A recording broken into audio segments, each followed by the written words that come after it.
Hello everybody, welcome back to Brailsford Woodworks Refinished. Today I'm finishing off a bowl that was started back in 2015. It had been sitting around for a while. I didn't like what I had done initially because it looked too much like a flower pot to me, so I was going to make radical changes to it. And I also had it in mind that I was going to add some embellishments on the outside of this, and I had a vague notion of what I was going to do. So right here I'm using my skew to form up the dovetail so that this bowl, once I turn it around, will be able to be held to my chuck.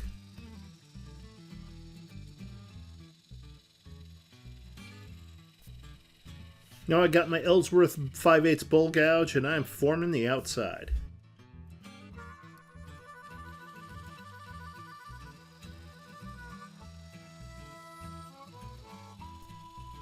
Although Bradford pear is very, very hard, it's a very smooth grain, and with a nice sharp gouge, it cuts very well.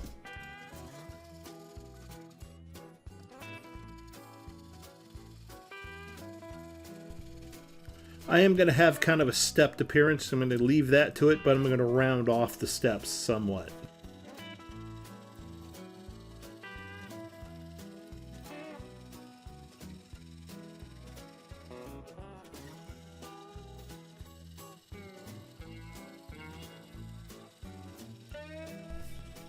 When a bowl dries, it gets oblong, and here I'm almost cut through and have it round again.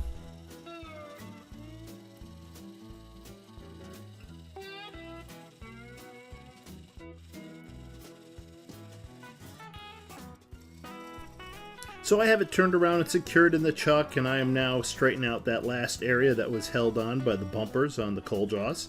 And I am going to form up a little detail that will be, yep, you can see me starting to form it right there. I'm going to leave that little ring, and I'm kind of trying to define it a little more right now. Now I'm setting up and I'm cutting off the rim, making it nice and flat, so I can then move on to cutting it to the inside and starting to get it round and get it to the final thickness.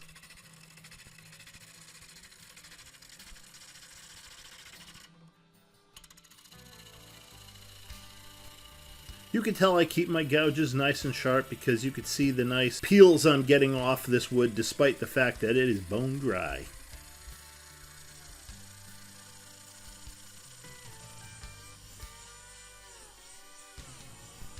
So I've slowed it down here. You can get a better idea of how the gouge cuts. I keep the bevel close to the wood and use a low angle of attack when I'm making my cut.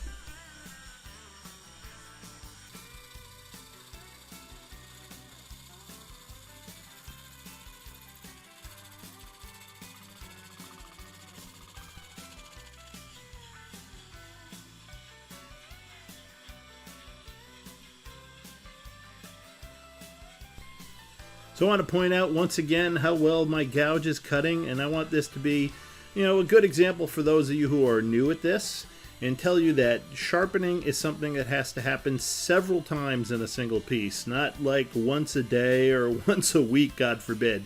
You have to do it many times during a single piece.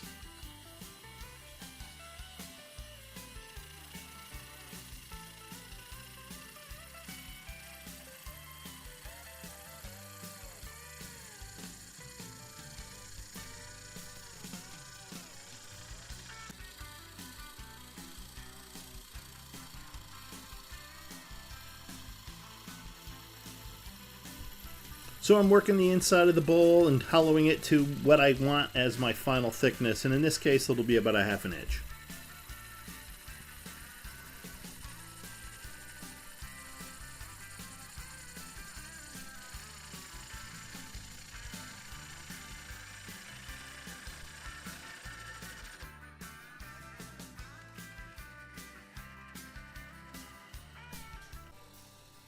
Make sure as you're sneaking up on that final dimension that you are checking the thickness frequently.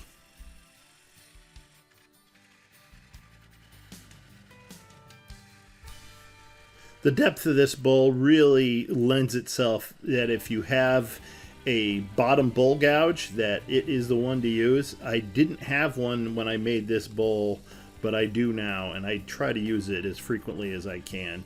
It makes a much better cut at the bottom of a deep bowl.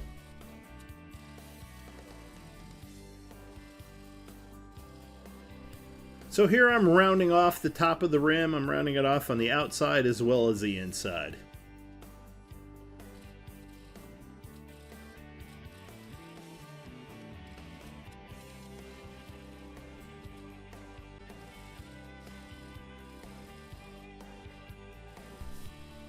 So now it's time to add some embellishments, and in this case I'm going to take them from the Art Deco style. I do like the Art Deco style. You can see it in the Chrysler building, and it's from the 20s, and it's, you know, characterized by geometric shapes such as this, and I've always liked it. So here I am, I'm sanding it up to 400 grit, and then I will add a plain wax finish when I'm all done.